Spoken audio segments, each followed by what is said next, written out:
Every day, season 2 is here now. Let's go have some White Tower politics. Welcome to another scene-by-scene breakdown by Koala Sedai for season 2, and we're still in episode 1. And the scene that we're up to now is the one where we have the meeting at the White Tower with Sheriam and 10 other sisters. But I need to just start with noting some errata from my previous episode, which was the one about Egwene and Nynaeve in the kitchen as novices. And the errata is, I talked about when Egwene was coming down from cleaning up plates and cups and dishes and things throughout the tower, and she came down and the warders were training, and I said that there were other novices watching the warders. So a shout out to Arian Rod 3 for pointing out to me in the comments on YouTube that the girls that were standing there watching the warders were accepted, not novices. They had the rainbow patterns on the cuffs of their sleeves. I listened to that, I went back and I had a look and I went, great spotting. So you can see it here in this image. All right, so having cleared that up, let's now have a look at this meeting that happens, because I found some interesting things that I want to just talk about that happened in there. It starts with Sheriam asking Alana for a report on how Egwene is coming along. It's really gorgeous. I mean, they are really throwing some beautiful little nuance, and we're developing our own little sets of in-jokes already within the show. The way Alana just gives that little expression and says that Egwene needs to loosen up a bit.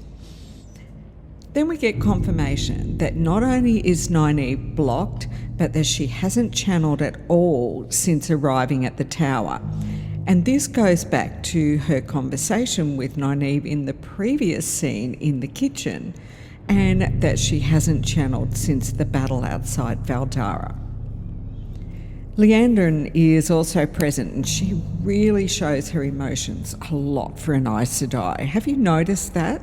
The way they're described in the books as always being so cool and calm on the outside, Liandrin just doesn't behave that way. The way she shakes her hand and then picks at her fingernails is really a classic sign of stress. And I'm finding it interesting that she behaves so blatantly quite often compared to how I would expect her to behave as an Aes Sedai. I love how angry she is all the time, and how you can see that she just wants everyone to shut the fuck up and do things her way. I mean, that is so Liandrin, the way we can see how she perceives things. So, as she does her little stress thing, she says, almost as though seeming a little casual, that it might make them just say yes, that perhaps she needs a more effective teacher. There's 11 Aes Sedai present at this meeting. We've got Sheriam, who is a blue and a black, Alana, who's green, Liandrin, who's red and a black, and Joyabaya, who is grey and a black. The other 7 that are there are all unnamed, and they don't speak at all, so I am presuming at this point that they are not going to play any true role. They're just going to be, background Aes Sedai that we'll see around. I love how Alana makes the point about Liandrin being explicitly forbidden from teaching novices. Now, this doesn't come from the book, but we can certainly believe it of her, as she can just turn around like a snake. I wonder if we'll hear more about this. I kind of doubt it, although it would be a great tidbit to nibble on at some point later. She has a very blasé attitude that, the one power is dangerous and using it is dangerous.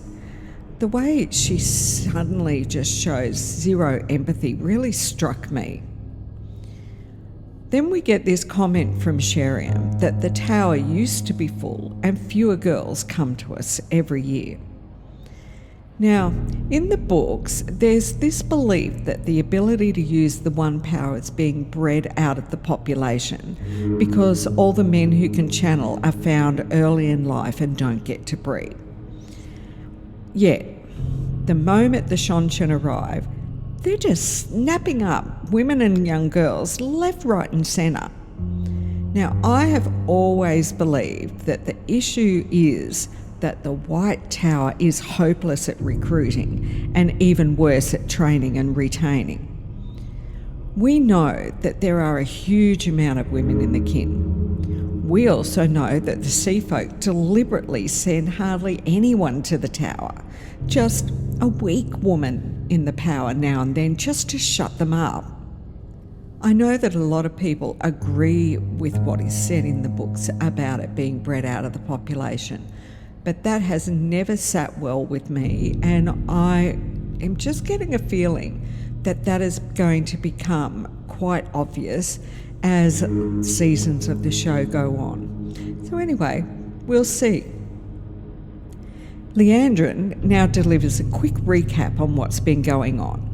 For new watchers, this is a good little reminder, and for us, it's a confirmation of what we know from prophecies indicating that Tarmangaiden is approaching. So she says, the world around us simmers. The hunt for the Horn of Valir, called in Ilion, Trolloc raids near Arafel, and another false dragon in Saldea. The Horn's been referred to a few times now, like we are being reminded it's going to happen. The false dragon in Saldea, of course, is Taim, and we know we will need to meet him down the track too. Joya notes that this one is even more powerful than Loghain. Good to know. I hope new readers tuck that piece of information away. Liandrin is great delivering the lines that something is coming and that they are not ready for it. She's going to be able to use her concerns as a vindication for standing behind Elaida and the coup. Hasn't she been saying the tower is not doing enough? And she's wanted Nynaeve since the moment she saw her, and makes the point now to bring things around to why she should be taking charge of her. She really argues this all brilliantly. I wonder if her little physical signs of agitation we've seen, such as pulling faces, sighing theatrically, picking at her nails, is a deliberate ruse to make others actually let a lot of what she says and does go by, or not take her fully seriously, like, oh, there she goes again. Or is it just that she never really got the hang of aping the manners of upper crust Taraboners, and it shows through most when she's stressed?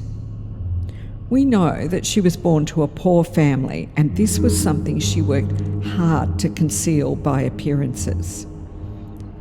They all know Nynaeve is what Liandrin says, yet there's something about the way she says it that makes it sound like she's the only one that gets it. Again, she just kind of wears Sheriam down. I don't think she would really try some even mild compulsion here with all of them together, even though she could probably mask her weaves, couldn't she?